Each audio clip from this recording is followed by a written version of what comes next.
Welcome to the It's Been Said podcast. I'm your host, SAI Executive Director Lisa Ramey. Today's episode is a special edition of the It's Been Said podcast. Dave Daughton, Government Relations Director, will discuss his perspective on current legislative topics relevant to district and school administrators. He'll offer his insights on this subject matter periodically over the coming months. Let's hear from Dave. Hi again, everybody. This is Dave Daughton, Government Relation Director for School Administrators of Iowa, bringing you the legislative update for week 9 of the legislative session. It was a lot calmer this week, but there are still a lot of conversations around education. They are holding several subcommittee meetings on bills that came from the opposite chamber, and they're attempting to clear those bills before the second funnel date, which is next Friday. There are a couple of education bills that were attached, meaning they have basically the same bill in both the House and the Senate, and so they, quote, attach them and make them automatically funnel proof, along with any bills with funding or tax implications. The Revenue Estimating Committee met on Thursday, and updated their revenue projections for fiscal year 26 and fiscal year 27. They made some minimal adjustments, so really not a lot to report. The revenues were down slightly from what they had predicted earlier. Senator Daughton did present an amendment to Senate Study Bill 3001, which is the property tax bill, during the Senate Ways and Means Committee this week. However, we have yet to actually see the amendment. It did make changes to who might be eligible for a waiver of taxes on their home, moving the age requirement up to age 65, and other small changes. There will be a new number on the bill when the amendment is finally published. The Senate did not debate any bills on Thursday. The House debated several bills, but none related to K-12 education. So as far as bills on the move, the House passed out several bills and sent them to the Senate. House File 2623 has to do with elections. It makes the date for school and city elections the same day as the November general election. It also allows bond elections to be held on the June primary election date. House File 2670 has to do with curriculum and testing changes. It makes changes to summative testing, specifically regarding a social studies assessment. It also changes the requirement for financial literacy that we have those courses in high school. House File 2538 is the student behavior bill from the House. The House version of this bill authorizes teachers to remove students from the classroom who are disorderly and requires schools to give teachers who are injured leave time for recovery.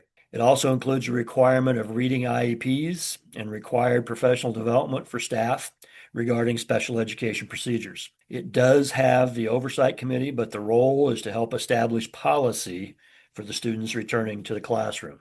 There are also several bills that came out of the Senate and went to the House. Senate File 2428 is the Senate version of the student behavior bill. This version of the bill allows a teacher to have a child removed from the classroom. It also has an oversight committee that must meet and make a decision on whether or not a student can return to the classroom once removed.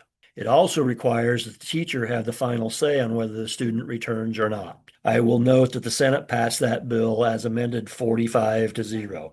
Senate File 2404 is a special education pilot. It requires the Department of Education to develop a pilot program for a rural school and for an urban school to establish a school building to offer behavioral services to eligible students. One thing about this bill is the definition of a rural school includes only one district in the state of Iowa. The funding stream from the original bill was removed, which made this a much better bill to have a conversation about.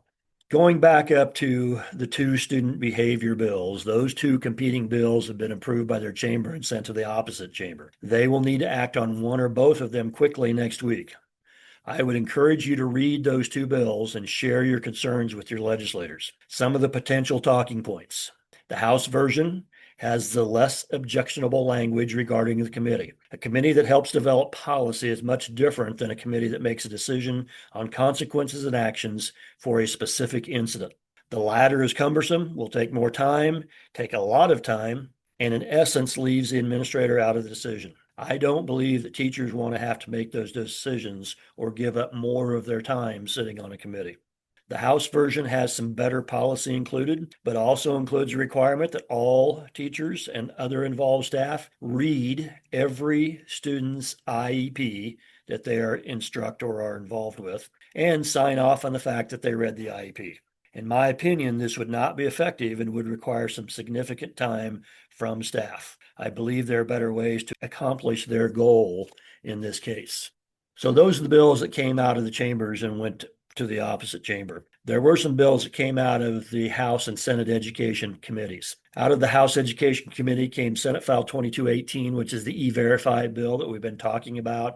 It requires the Board of Educational Examiners to screen all applicants regarding their proof of authorization to work in the U.S.